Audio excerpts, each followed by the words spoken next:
নমস্কার। আজকে শুনছেন বিক্রম ভিলা রহস্যের ৪২ থেকে ৪৫ পর্ব। স্নিগ্ধার সারা শরীরটা কাঁপছে।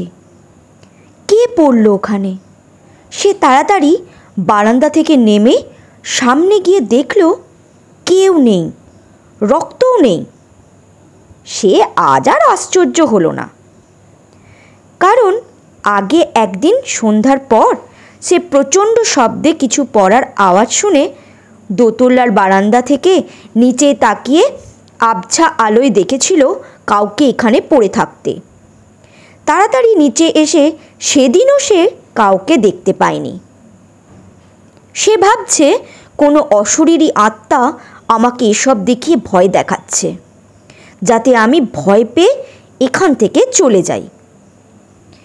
হঠাৎ তার মনে হলো এমনও তো হতে পারে এ বাড়ির ছাদ থেকে কেউ পড়ে মারা গিয়েছিল, তার অতৃপ্ত আত্মা মুক্তি চাইছে, সেজন্যই সে আমাকে এসব দেখাচ্ছে।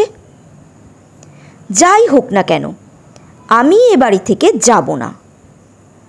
অনেক প্রশ্ন জমে আছে, সেগুলোর উত্তর আমাকে খুঁজতে হবে।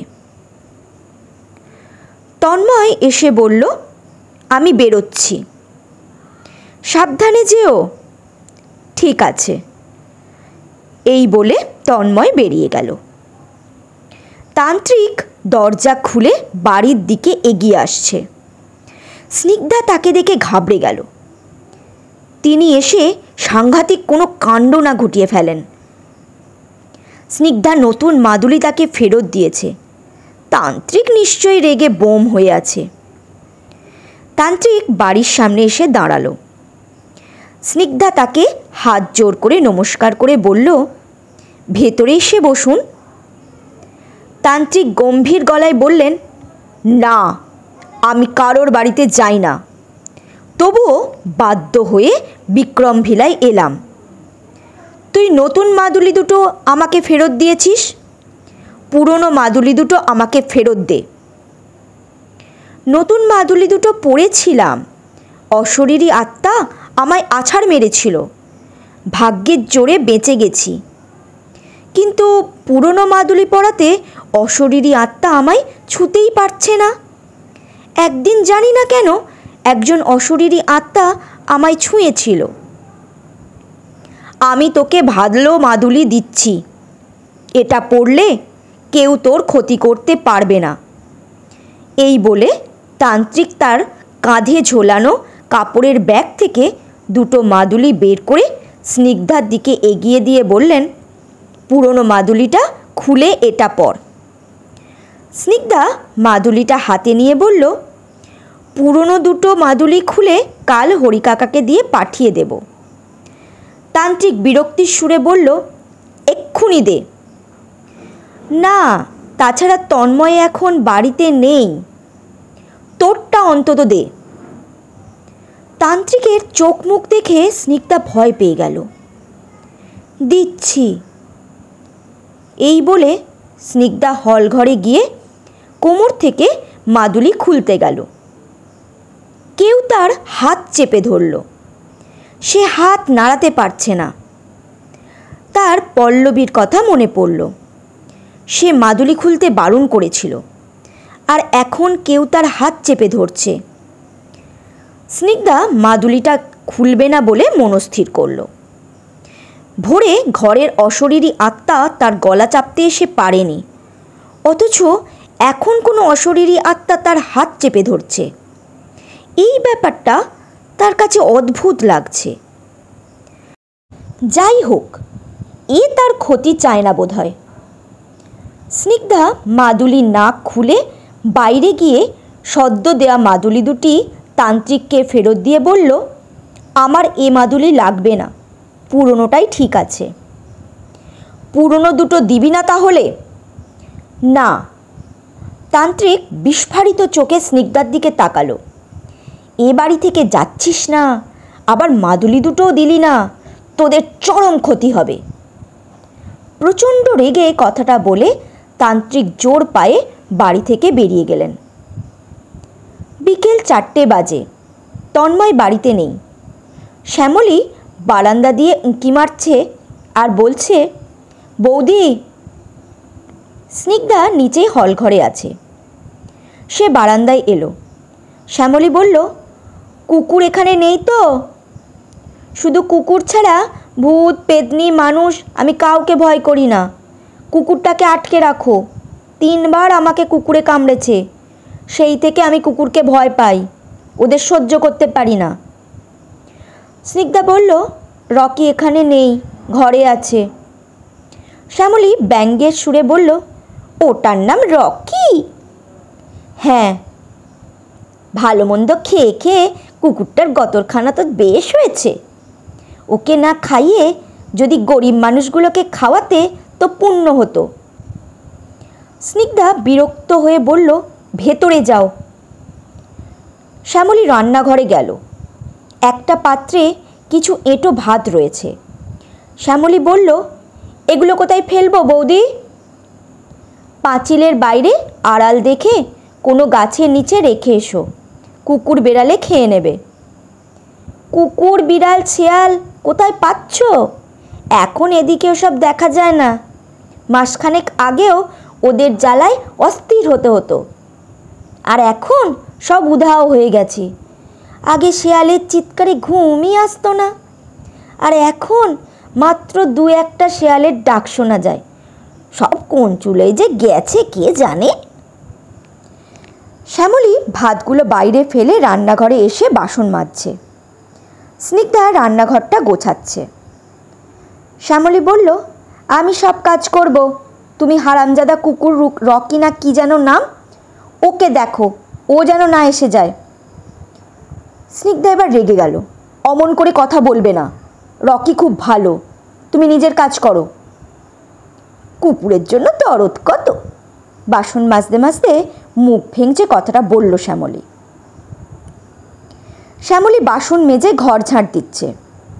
স্নিগ্ধা মা কাকিমার ঘর ও আরও কয়েকটা ঘর দেখিয়ে বলল, এই ঘরগুলোতে তোমায় ঝাড় দিতে হবে না। ঠিক আছে। স্নিগ্ধা হল ঘরে এলো। শ্যামলী কণিকার ঘরের সামনে গিয়ে দরজায় জোরে আঘাত করে বলল, ঘরে কে আছো? দরজা খোলো, আমি ঘর ঝাড় দেব। কণিকা দরজা খুলল। রকি তার পিছনে দাঁড়িয়ে আছে।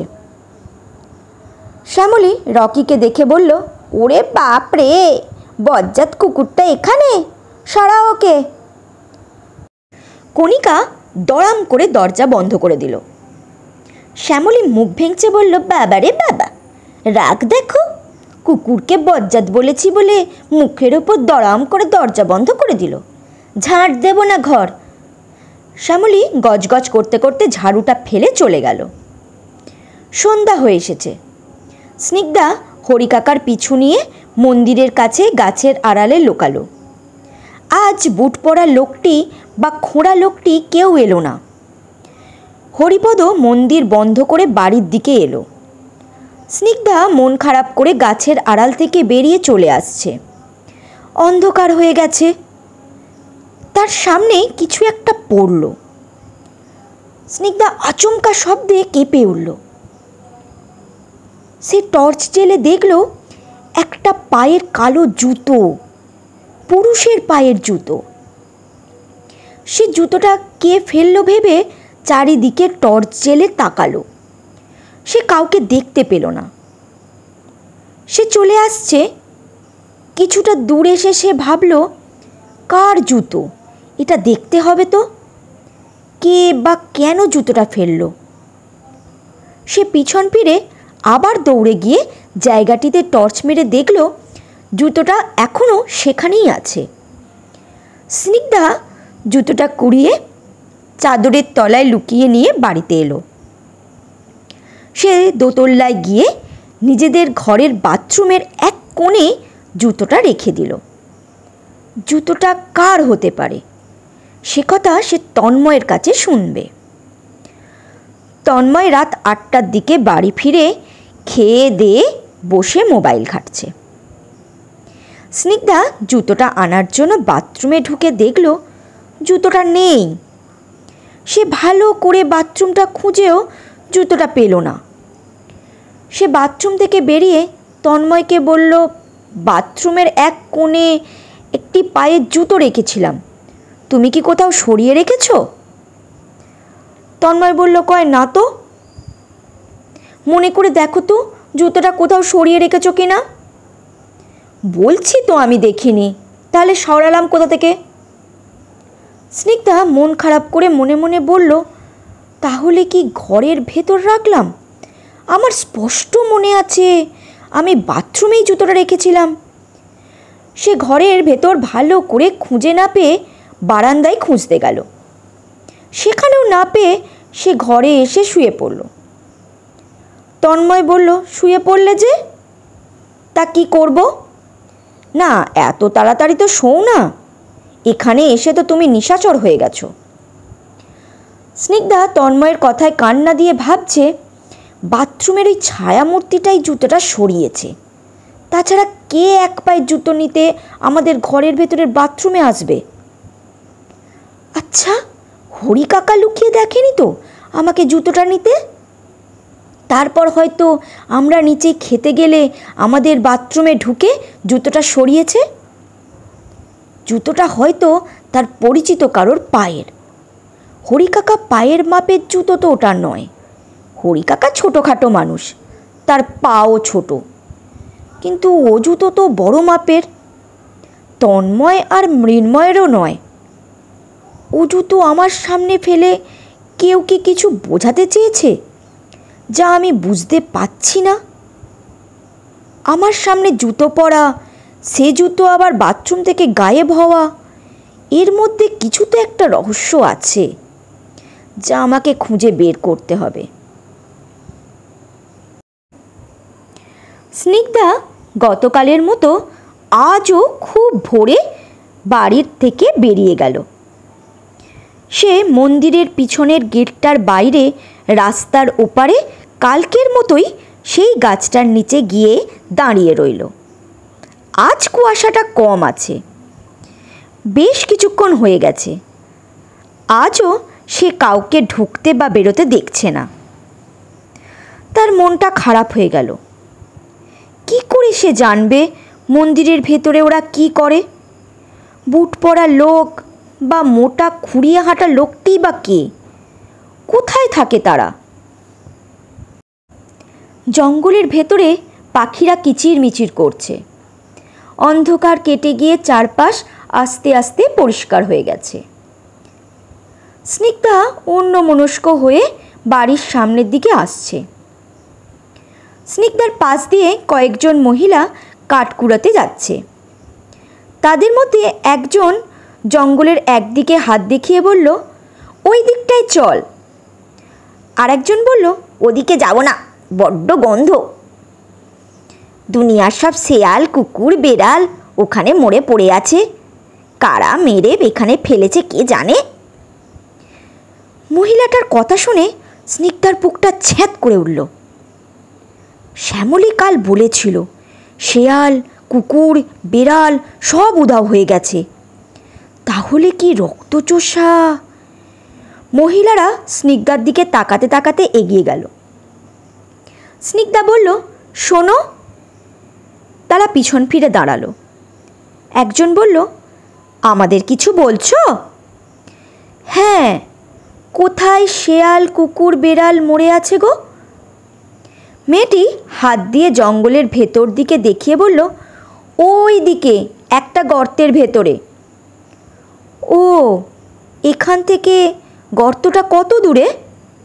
খানিকটা, আমাদের দেরি হচ্ছে, চলি। এই বলে তারা সামনের দিকে চলে গেল। স্নিগ্ধা আগু পিছু না ভেবে মেয়েটির দেখানো দিকে জঙ্গলের ভেতর দিয়ে এগিয়ে চলেছে। মাঝে মাঝে সরু আলোর মতো পথ তৈরি হয়েছে।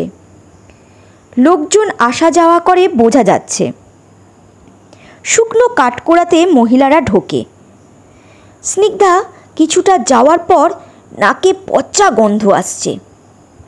সে যত এগোচ্ছে দুর্গন্ধটা আরও জোরালো হচ্ছে। সে নাকে চাদর চাপা দিয়ে এগোচ্ছে। খানিকটা দূর যাওয়ার পর সে একটা ছোট্ট গর্ত দেখল। গর্তের ভেতরে অনেক শেয়াল, কুকুর, বেড়াল মরে ঢিপি হয়ে পড়ে আছে। মাছি ভনভন করছে। স্নিগ্ধার গা গুলিয়ে উঠল। সে সরে গিয়ে কয়েকবার অক তুলল। পেটে কিছু নেই, তাই কিছু উঠল না। সে আবার গর্তের কাছে এসে ভালো করে তাদের গলার কাছটা দেখতে লাগলো। সে আঁতকে উঠল। যে কয়টা শেয়াল, কুকুর আর বেড়ালের দেহ তার নজরে আসছে, সব কয়টার গলার কাছে গভীর ক্ষত আর শুকনো রক্ত লাগানো।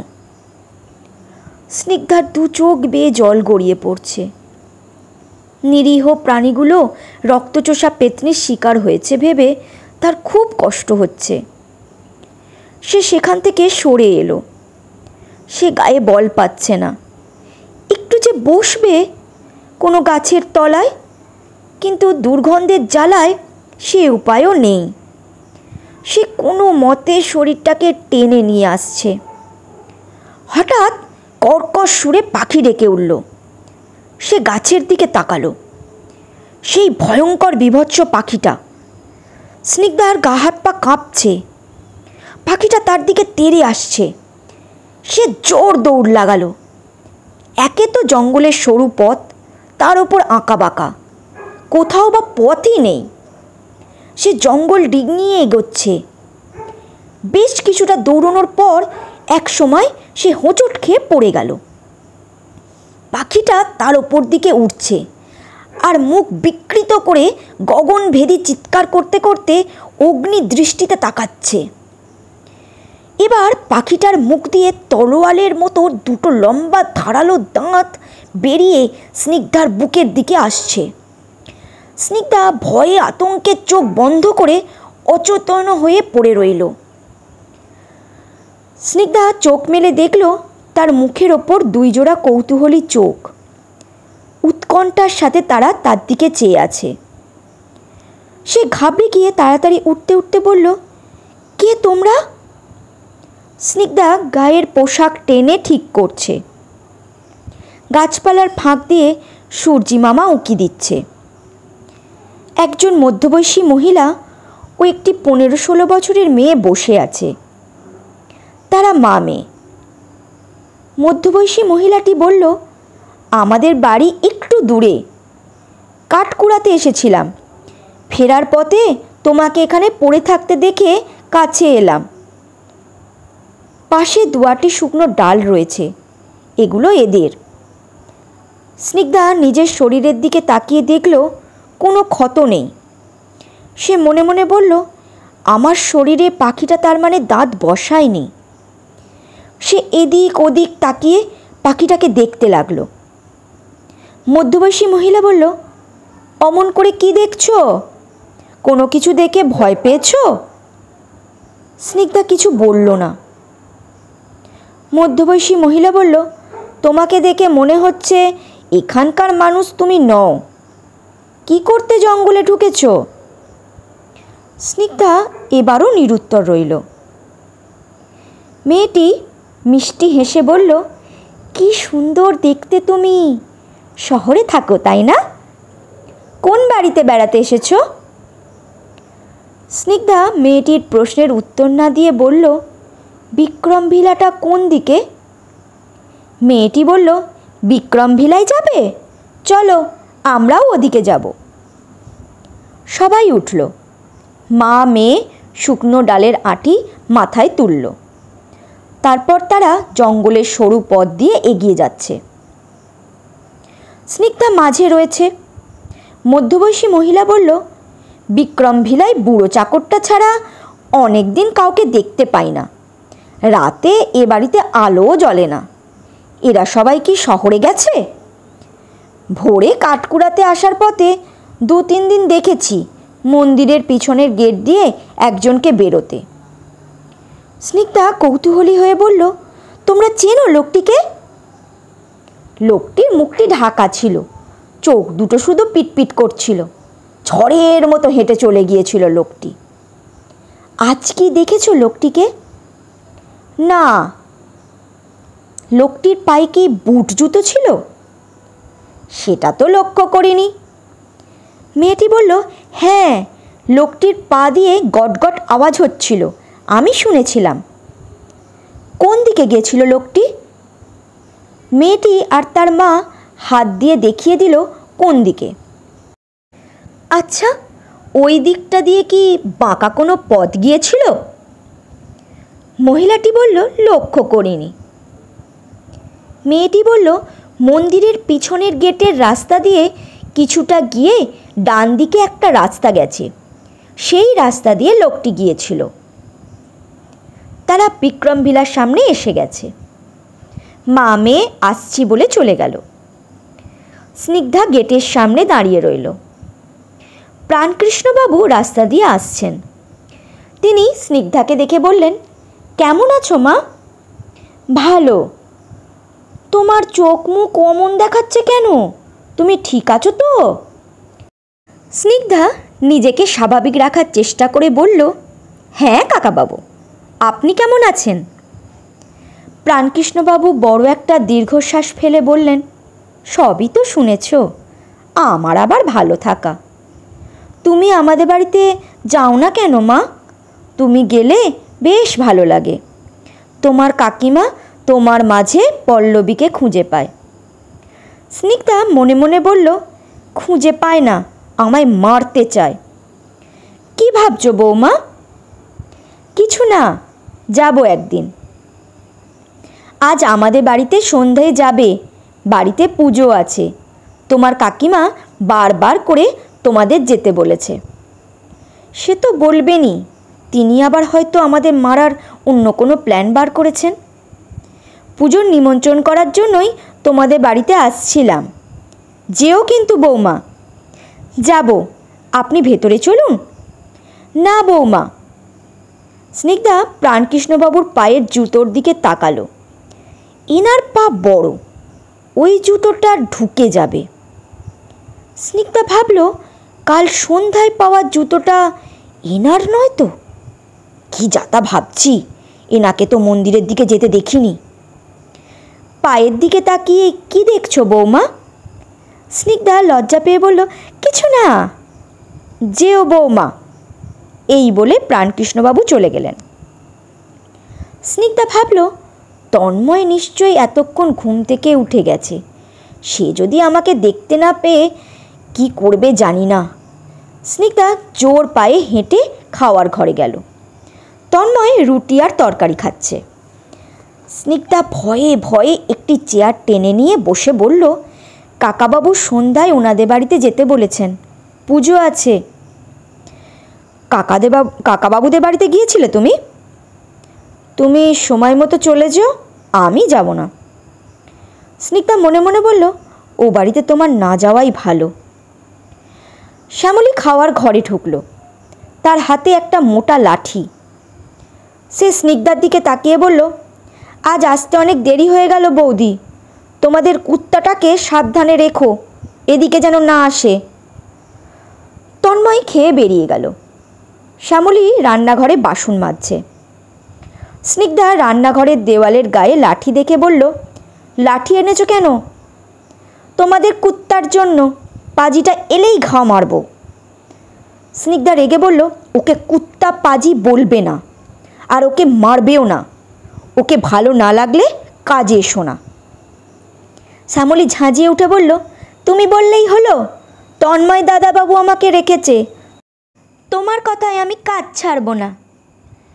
রকি এসে রান্নাঘরে মুখ বাড়ালো। শ্যামলী লাঠি নিয়ে তাকে মারতে গেল। রকিও তাকে কামড়াতে গেল। স্নিগ্ধা রকিকে বলল, কণিকার ঘরে যাও রকি। রকি কণিকার ঘরের দিকে চলে গেল। শ্যামলী বকবক করতে করতে কাজ ছেড়ে চলে গেল। স্নিগ্ধা খেয়ে উঠে এদিক ওদিক তাকিয়ে দেখল হরি কাকা নেই। সে হেসো নিয়ে মন্দিরের পিছন দিকটায় গেল। সে চাদরটা খুলে এক পাশে রাখল। তারপর একটা শুকনো ডাল কুড়িয়ে নিয়ে লাঠির মতো বানিয়ে ঝোপঝাড় লতানো গাছের ওপর আস্তে করে বাড়ি দিল। একটা ব্যাঙ লাফিয়ে চলে গেল। সে এবার লাঠিটা রেখে হেসো দিয়ে লতানো গাছ ঝোপঝাড় কেটে ছোট্ট একটা পথের মতো বানাচ্ছে, যাতে সে মন্দিরের পিছনের কালী মূর্তি থাকা ঘরটির জানলার কাছে পৌঁছতে পারে আর হরি কাকা আর ওই বুট পরা লোকটির সাথে কি কথা বলছে সেটা শুনতে পারে। তার সাপের ভয় করছে। সে সাবধানে জঙ্গল পরিষ্কার করছে। বড় গাছগুলো সে কাটছে না। হঠাৎ একটা কিছু লাফ দিল। সে ভয়ে কেঁপে উঠে তার দিকে তাকিয়ে দেখল বেজি। বেজিটা কিছুটা দূরে গিয়ে জঙ্গলে লুকিয়ে পড়ল। একটু পরে সে দেখল কিছু একটা জঙ্গলের ফাঁক দিয়ে মুখ বাড়াচ্ছে। সে তার পাশে ঝোপের ওপর লাঠি দিয়ে হালকা করে একটা বাড়ি মারতেই একটা বড় দাঁড়া সাপ বেরিয়ে এলো। সে কেঁপে উঠে সরে গেল। সাপটা অন্যদিকে চলে গেল। সে মনে সাহস এনে আবার জঙ্গল পরিষ্কার করতে লাগলো। সে মাঝে মাঝে এদিক ওদিক তাকিয়ে দেখে নিচ্ছে ভয়ঙ্কর পাখিটা এখানে আছে কিনা। স্নিগ্ধা মন্দিরের পিছন দিকের রাস্তা থেকে মন্দিরের জানলা অবধি একজন যাওয়ার মতো মোটামুটি একটা পথ বানিয়েছে। সে মন্দিরের জানলায় কান পাতল। ভেতর থেকে কোনো আওয়াজ সে পেল না। হরিকাকা বা মন্দিরে লুকিয়ে আসা লোক দুজন যদি দেখতে পায় পথটা, তাহলে তারা সতর্ক হয়ে যাবে। এজন্য সে বুদ্ধি করে আশেপাশের কিছু লতানো গাছ লাঠি দিয়ে টেনে এনে পথের ওপর রেখে দিয়েছে। এবার সে লাঠিটা ঝোপের ভেতর লুকিয়ে রেখে চাদর গায়ে দিয়ে হেসো নিয়ে বাড়িতে এলো। স্নিগ্ধা স্নান সেরে ঘরে এসে কাপড় পরছে। তার মোবাইলটা বেজে উঠল। সে দেখল অনির্বাণদার ফোন। সে তাড়াতাড়ি শাড়িটা পরে ফোনটা ধরে বলল, কেমন আছেন দাদা? কল্পনা দি পিসিমা ভালো আছে তো? অপর প্রান্ত থেকে জবাব এলো, আরে আমি কল্পনা। ও দিদি ভালো আছো? এই আছি। ওর মাথা খুব যন্ত্রণা করছে, ওষুধ খেয়ে ঘুমিয়ে পড়েছে। এই সুযোগে ফোনটা নিয়ে তোমাকে ফোন করলাম। সেদিন তুমি বলছিলে তোমাদের বাড়ির সব কিছু কেমন অস্বাভাবিক। বিক্রম বিলায় কি হয়েছে গো? দিদি, এ বাড়ির কিচ্ছু ঠিক নেই। স্নিগ্ধা সব কিছু খুলে বলল কল্পনাকে। স্নিগ্ধা লক্ষ্য করল কল্পনাদিকে কথাগুলো বলার সময় আজ কেউ তার মুখ চেপে ধরল না, অথচ অনির্বাণদাকে হরিকাকার কথা বলতে গেলে কেউ তার মুখ চেপে ধরেছিল। কল্পনা দুঃখিত হয়ে স্নিগ্ধাকে বলল, কি সব করছে? হরিকাকাকে দেখে তো খারাপ মানুষ মনে হয় না। ওখানে থাকা তোমাদের একদম নিরাপদ নয়। তুমি প্রচণ্ড সাহসী, সেটা বুঝলাম। আমি হলে হার্ট ফেল করে প্রথম দিনই মরে যেতাম। ও বাড়ির এমন অবস্থার কথা অনির্বাণ তো আমায় কিছু বলেনি। মানুষের সাথে জুঝা যায়, কিন্তু ভূতের সাথে তো নয়। তোমরা এক কাজ করো, আমাদের বাড়িতে চলে এসো। না দিদি, মন্দিরে ঢোকা লোক দুটিকে আমায় খুঁজে বের করতে হবে। ঠিক আছে, চেষ্টা করো। অনির্বাণদাকে এসব কথা বলবো ভেবেছিলাম, কিন্তু ওকে বলতে হবে না। ও নানান কাজে থাকে, তার উপর ওর কাজের প্রেশারও রয়েছে। কল্পনার এই কথা শুনে স্নিগ্ধার খুব খারাপ লাগলো। ওদের এত বড় বিপদ, তার উপর কল্পনাদি তার স্বামীর প্রেশার আছে, নানান কাজ আছে বলে তাকে বিপদের কথা বলতে বারণ করছে। কল্পনা বলল, কি হলো, কিছু বলছো না কেন? স্নিগ্ধা অভিমানের সুরে বলল, অনির্বাণদাকে আমাদের বাড়ির কথা আর কিছু বলবো না দিদি। শোনো, যা করবে সাবধানে করবে, যতই তোমার সাহস থাকুক। মেয়ে মানুষ তো, তাই তোমাকে দমানোর জন্য অন্যভাবেও আক্রমণটা আসতে পারে। স্নিগ্ধা কল্পনাদির কথাটা বুঝতে পেরে বলল, ঠিক আছে দিদি, আমি রাখি বোন, ও এক্ষুনি উঠে যেতে পারে। আচ্ছা দিদি, এই বলে স্নিগ্ধা ফোনটা কেটে দিল। সে ভাবল, অনির্বাণদার কল্পনাদিকে আর কিছু বলবো না, আমাদের ঝামেলায় ওদের আর জড়াবো না। স্নিগ্ধা এবার মৃন্ময়ের ঘরের সামনে গিয়ে দরজায় টোকা দিল। মৃন্ময় বেরিয়ে বলল, কিছু বলবে বৌদি? এখনো অবধি তোমায় খেতে দিতে পারলাম না, চলো না আজ একসাথে ভাত খাই। খিদে নেই বৌদি। এক মুঠো খাবে? পেটে জায়গাই নেই বৌদি, তুমি খেয়ে নাও। আমার সাথে আজ সন্ধ্যায় বেরোবে? পল্লবী দিদিদের বাড়িতে তো। তুমি কি করে জানলে? দাদাকে সকালে খাওয়ার ঘরে বলছিলে না, আমি হলঘর থেকে শুনেছিলাম। স্নিগ্ধা অবাক হয়ে বলল, তুমি তো অত তাড়াতাড়ি ঘুম থেকে ওঠো না। কোনো কোনো দিন উঠি। দাদা এসেছে, তুমি যাও। এই বলে মৃন্ময় দরজা বন্ধ করল। স্নিগ্ধা তাড়াতাড়ি নিচে নেমে বারান্দায় দাঁড়িয়ে দেখল তন্ময় বাইক ঠেলে নিয়ে আসছে। স্নিগ্ধা ভাবছে, মৃন্ময় কি করে বুঝলো তন্ময় এসেছে? সে বাইকের শব্দ শুনেছে? আমি তো শুনতে পাইনি। মাঝে মাঝে গগনবিদারী শব্দ শুনে কি আমার কানের 12টা বেজে গেল না কি? তন্ময় বাইক সামনে রেখে দুটো প্যাকেট নিয়ে বারান্দায় উঠে প্যাকেট দুটো স্নিগ্ধার হাতে দিল। কি এনেছো? বলে স্নিগ্ধা প্যাকেট দুটো খুলে দেখল একটিতে ফুলের মালা আর একটিতে মিষ্টি রয়েছে। স্নিগ্ধা বলল, এসব এনেছো কেন? আজ পল্লবের জন্মদিন। তন্ময়ের বুকটা এক অদ্ভুত শূন্যতায় হু হু করে উঠল। সে বলল, জানো, এই দিনে আমরা সবাই ওদের বাড়িতে সারা দিন থাকতাম, খেতাম, কত হইহুল্লাড় করতাম। আর আজ? তন্ময়ের চোখ দিয়ে কয়েক ফোঁটা জল ঝরে পড়ল। স্নিগ্ধারও চোখে জল এলো। সে প্যাকেট দুটো খাওয়ার ঘরে নিয়ে রেখে দিল। তন্ময় খেয়ে একটু বিশ্রাম করে বলল, আমার কাজ আছে, আমি বেরোচ্ছি। স্নিগ্ধা বলল, সাবধানে যেও। সন্ধ্যা হয়ে এসেছে। স্নিগ্ধা নতুন কাপড় পরছে আর ভাবছে, আজ পল্লবীদের বাড়িতে কিচ্ছু খাবো না। যদি খাওয়ার জন্য জোরও করে তাহলে খাবার নিয়ে লুকিয়ে রাখবো। সে মোবাইল আর একটা ছোট প্লাস্টিকের রঙিন প্যাকেট নিয়ে হাত ব্যাগে রেখে দিল। স্নিগ্ধা হাত ব্যাগ, মিষ্টি আর ফুলের প্যাকেট দুটো নিয়ে কণিকাকে বলে প্রাণকৃষ্ণদের বাবুর বাড়িতে গেল। পল্লবীর মা মমতা দেবী বারান্দায় দাঁড়িয়ে আছেন। তাকে দেখে তিনি বললেন, এসো বৌমা, তন্ময় কোথায়? স্নিগ্ধা তাকে প্রণাম করতে করতে বলল, ওর কাজ আছে। কাজের অজুহাতে ও আমাদের বাড়িতে এলো না? মমতা দেবীর মুখটা অন্ধকার হয়ে গেল। স্নিগ্ধা মনে মনে বলল, ও এলে আপনার সুবিধাই হতো, আপনি আমাদের দুজনকে একসঙ্গে কিছু খাইয়ে মারতে পারতেন। ওকে ফোন করে ডাকো। এই বলে মমতা দেবী তাকে আদর যত্ন করে ঠাকুর ঘরে নিয়ে গেলেন। স্নিগ্ধাকে বসতে বলে তিনি অন্য ঘরে চলে গেলেন। ঠাকুর ঘরে নানা দেবদেবীর মূর্তি রয়েছে।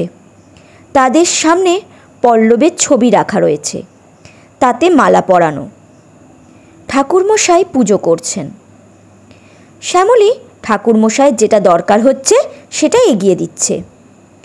ঘরে আরও কয়েকজন পুরুষ, মহিলা আর বাচ্চা বসে আছে। স্নিগ্ধা মিষ্টির প্যাকেটটা পাশে রেখে ফুলের মালাটা পল্লবের ছবিতে পরিয়ে দিতে গেল। শ্যামলী আর চোখে স্নিগ্ধার দিকে একবার তাকালো। স্নিগ্ধা দাঁড়িয়ে হাত জোর করে ঠাকুর ঘরে থাকা দেবদেবীদের উদ্দেশ্যে প্রণাম করল। তারপর পল্লবের ছবির দিকে তাকালো। পল্লবের ছবির জায়গায় ভেসে উঠল বীভৎস ভয়ঙ্কর পাখিটার মুখ, সকালে যে তাকে তাড়া করেছিল। স্নিগ্ধা চমকে উঠে অন্যদিকে তাকালো। পরক্ষণে সে আবার পল্লবের ছবির দিকে তাকালো। সব কিছু তো ঠিক আছে, পল্লবের ছবিই আছে। সকালে তার সাথে যে ঘটনাটা ঘটেছে তাতে তার মন থেকে বীভৎস ভয়ঙ্কর পাখিটার আতঙ্ক যাচ্ছে না। তার মনে হচ্ছে এই বুঝি সেই বীভৎস পাখিটি। স্নিগ্ধার মনটা খারাপ। সে ঠাকুরঘরে কিছুক্ষণ বসে থেকে বাইরে এলো। সে এঘর ওঘর দেখতে লাগলো। একটি ঘরের পিছন দিয়ে বারান্দা দেখতে পেল। বারান্দায় আলো জ্বালানো নেই। সে বারান্দায় গিয়ে অন্ধকারে দাঁড়ালো। বাইরের দিকের বারান্দা থেকে 10 ফুট মতো দূরে একটা বড় গাছ সে দেখতে পাচ্ছে।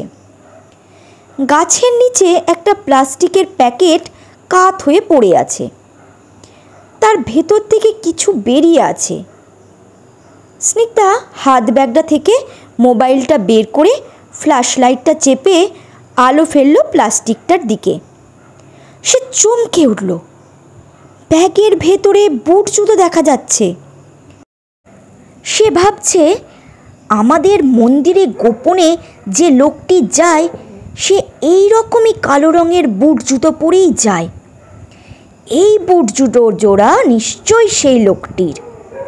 সে নিশ্চয়ই আজ মন্দিরে গিয়েছিল।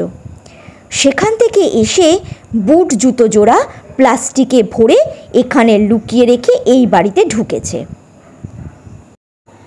স্নিগ্ধা তাড়াতাড়ি মোবাইলের আলোটা বন্ধ করে হাত ব্যাগে ঢুকিয়ে বারান্দা থেকে চলে এলো। সে ঠাকুর ঘরে ঢুকে দেখতে লাগলো বুট পরা লোকটির মতো পোশাক পরে কেউ এই ঘরে আছে কিনা। লোকটি যদি তাদের মন্দিরে গিয়ে এখানে এসে থাকে তাহলে লোকটির গায়ে একই পোশাক থাকবে, কারণ লোকটি যে কদিন তাদের মন্দিরে দেখেছে একই পোশাক পরা অবস্থায় দেখেছে। ঠাকুর ঘরে সেরকম পোশাক পরা লোক দেখতে না পেয়ে সে ওখান থেকে বেরিয়ে এ ঘর সে ঘর বারান্দা সব জায়গায় লোকটিকে খুঁজতে লাগলো। হল ঘরে কয়েকজন লোক বসে আছে। হরিপদ তাদের চা দিচ্ছে। প্রাণকৃষ্ণবাবু তাদের সাথে কথা বলছেন। তিনি স্নিগ্ধাকে দেখে বললেন, কখন এসেছো মা? এই একটু আগে। তন্ময়কে দেখছি না। ওর কাজ আছে, আসেনি। আশ্চর্য ব্যাপার, যে ছেলে আমাদের বাড়িতে কিছু হলে এখানেই পড়ে থাকতো সেই ছেলে কাজের জন্য এলো না। প্রাণকৃষ্ণবাবুর কথা শুনে স্নিগ্ধার খারাপ লাগলো। প্রাণকৃষ্ণবাবুকে তার ভালো মানুষ বলেই মনে হয়।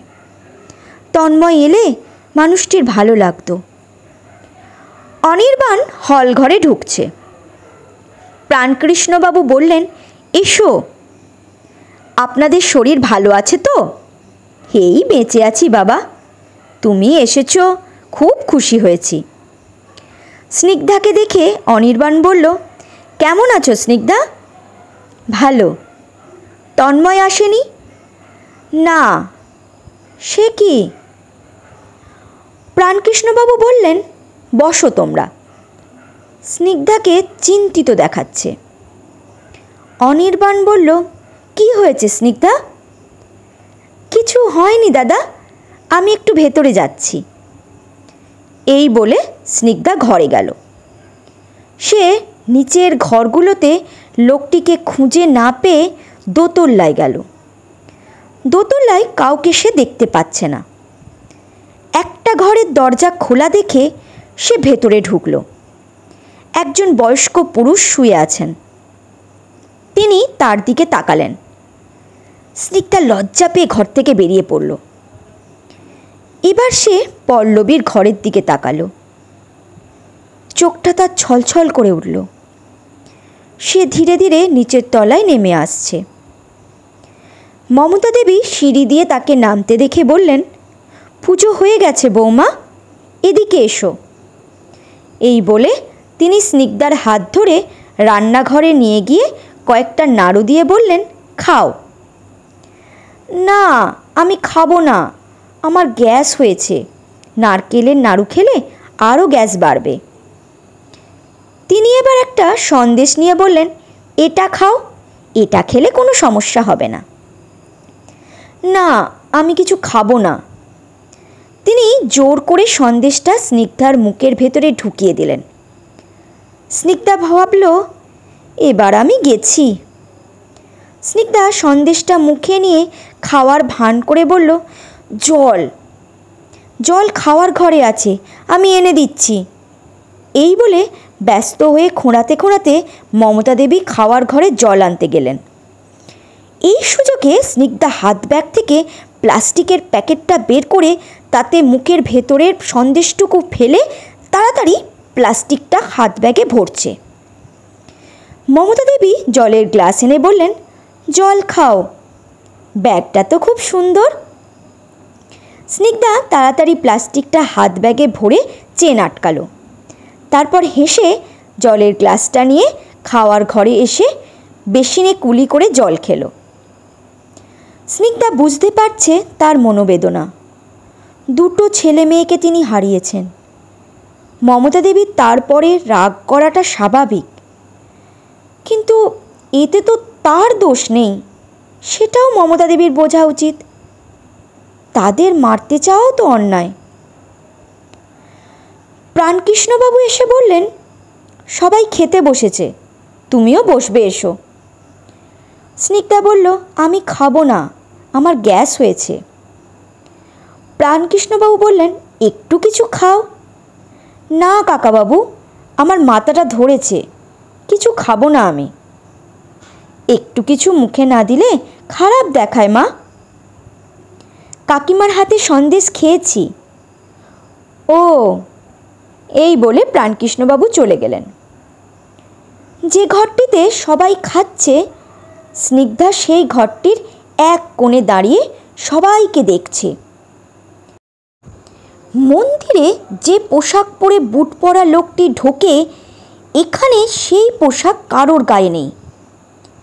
সে ভাবল, বুট জুতো কি কাকাবাবুর? কিন্তু কাকাবাবুর জুতোটাকে ওখানে রাখবেন কেন? আর কাকাবাবু লম্বা চওড়া স্বাস্থ্যবান মানুষ, আর মন্দিরে ঢোকা লোকটির উচ্চতা মাঝারি, স্বাস্থ্যও স্লিম। দুজনের জুতো এক তো হবে না। স্নিগ্ধা স্লিম আর মাঝারি উচ্চতার কয়েকজনকে দেখতে পেল, কিন্তু তাদের কারোর গায়ে মন্দিরে ঢোকা লোকটির মতো পোশাক নেই। লোকটি কি এখানে এসে তার পোশাক বদল করেছে? স্নিগ্ধা ভাবল, ব্যাপারটা দেখতে হবে। ওই গাছটার নিচে গিয়ে দেখি, ওখানে মন্দিরে যাওয়া বুট পরা লোকটির মতো চাদর, জামা প্যান্ট কোনো প্যাকেটে লুকানো আছে কিনা। সবাই খাচ্ছে, স্নিগ্ধা টুক করে ওখান থেকে সরে গেল। সে বারান্দা দিয়ে নেমে পিছন দিকে সেই গাছটার নিচে গিয়ে অবাক হলো। বুট জুতো থাকা প্যাকেটটা সে আর দেখতেই পাচ্ছে না। সে মোবাইলের আলো জ্বেলে আশেপাশে কোথাও বুট জুতোর প্যাকেটটা খুঁজে পেল না। সে ভাবল, লোকটি কি বুট জুতো নিয়ে চলে গেছে? সে তাড়াতাড়ি সেখান থেকে সামনের গেটে গিয়ে এদিক ওদিক তাকালো। প্যাকেট হাতে কাউকে সে দেখতে পেল না। সে মন মরা হয়ে আবার বাড়ির সামনে এসে বারান্দার নিচে দাঁড়ালো। সে দেখল একটা বয়স্ক লোক বারান্দা থেকে নামলেন। তার হাতে গাছের নিচে বুট জুতো থাকা প্লাস্টিকের মতো ওই রকম একটা প্লাস্টিকের প্যাকেট। সে লোকটির কাছে গিয়ে দাঁড়ালো।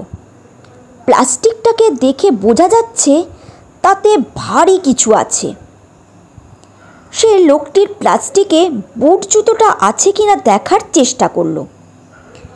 লোকটি বারান্দার দিকে তাকিয়ে চিৎকার করে বলল, কই গো, তাড়াতাড়ি আসো। আসছি গো, আসছি।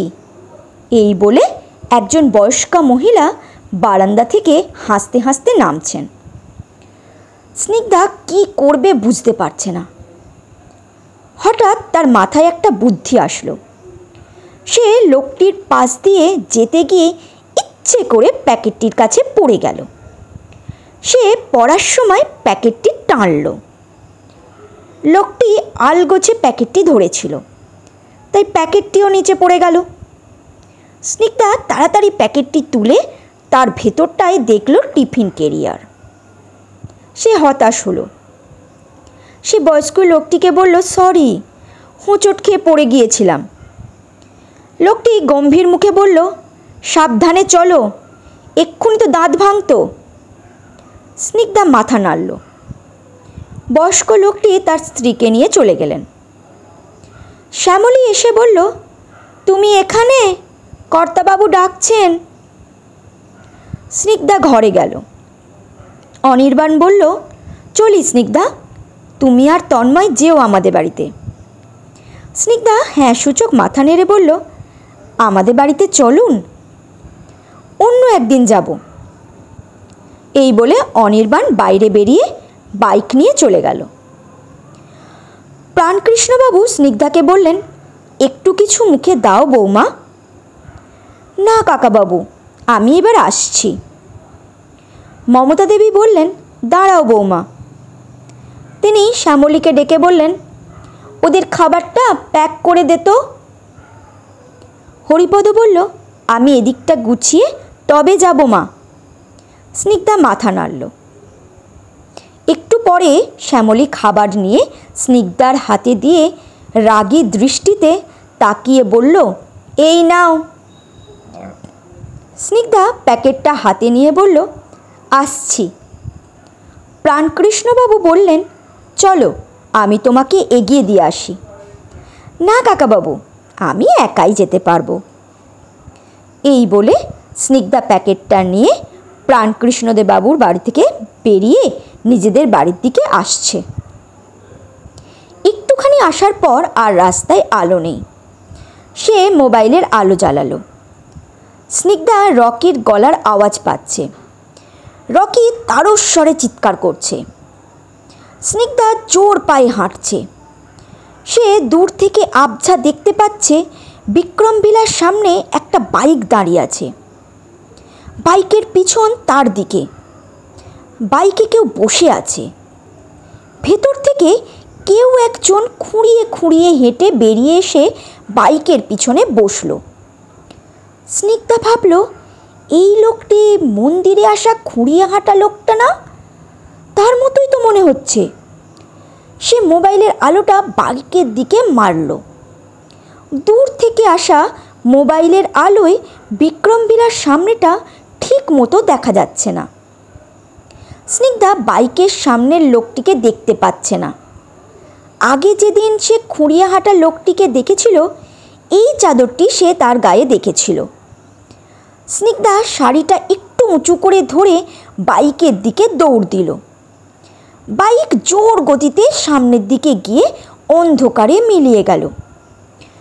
স্নিগ্ধা গেটের সামনে এসে দেখল দারোয়ান রতন গেটে নেই। সে তাড়াতাড়ি চিৎকার করে বলল, রতনদা, ও রতনদা। রতন অন্ধকার ফুঁড়ে সামনে এসে বলল, কি বলছো? আমি প্রকৃতির ডাকে সাড়া দিতে ওদিকে গিয়েছিলাম। বাড়ির ভেতর থেকে দুজন বেরিয়ে বাইকে করে চলে গেল। তারা কারা? স্নিগ্ধা রতনকে জিজ্ঞাসা করল। রতন বলল, কই দেখিনি তো। স্নিগ্ধা দৌড়ে বাড়ির ভেতরে গিয়ে হলঘরে ঢুকল। সব কিছু ঠিক আছে। সে এবার দোতলায় নিজেদের ঘরে গেল। ঘরের সব কিছু তছনছ হয়ে রয়েছে। তন্ময়ও এসে পড়েছে। সে ঘর থেকে হতভম্ব হয়ে গেছে। কে এমন কাজ করলো?